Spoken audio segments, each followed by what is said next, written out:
அண்மை செய்தியை பார்த்துக் கொண்டிருக்கிறோம். பொள்ளாச்சி பாலியல் வழக்கு தீர்ப்பு தொடர்பாக முதலமைச்சர் மு.க.ஸ்டாலின் கருத்து தெரிவித்திருக்கிறார். பொள்ளாச்சி பாலியல் வன்கொடுமை எனும் பெருங்கொடுமைக்கு நீதி கிடைத்திருப்பதாக முதலமைச்சர் குறிப்பிட்டிருக்கிறார். கூடுதல் விவரங்களோடு இணைகிறார் சிறப்பு செய்தியாளர் அபினேஷ். விவரங்களை பதிவு செய்யலாம். பலவேல் மிக முக்கியமான பொள்ளாச்சி பாலியல் வன்கொடுமை தொடர்பான அந்த வழக்கில் இன்றைக்கு கோவை அமர்வு நீதிமன்றம் மிக முக்கியமான ஒரு தீர்ப்பை வழங்கியிருந்தது. அந்த வழக்கில் இருக்கக்கூடிய 9 பேரும் குற்றவாளிகள் என்றும் அவர்களுக்கு சாகும் வரை ஆயுள் தண்டனை, சிறை தண்டனையும் கோவை அமர்வு நீதிமன்றம் தீர்ப்பளித்தது. இதனை முதலமைச்சர் மு.க.ஸ்டாலின் இந்த தீர்ப்பு குறித்து தன்னுடைய கருத்தை எக்ஸ் வலைப்பக்கத்தில் குறிப்பிட்டிருக்கிறார்.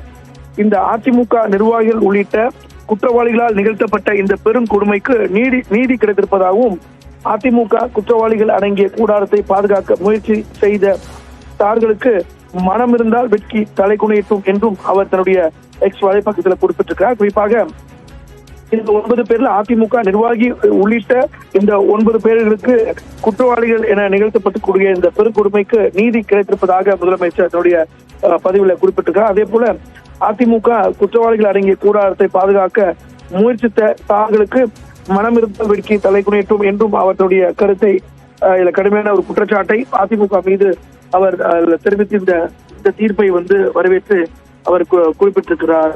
பாலவேல். விவரங்களுக்கு நன்றி அபினேஷ்.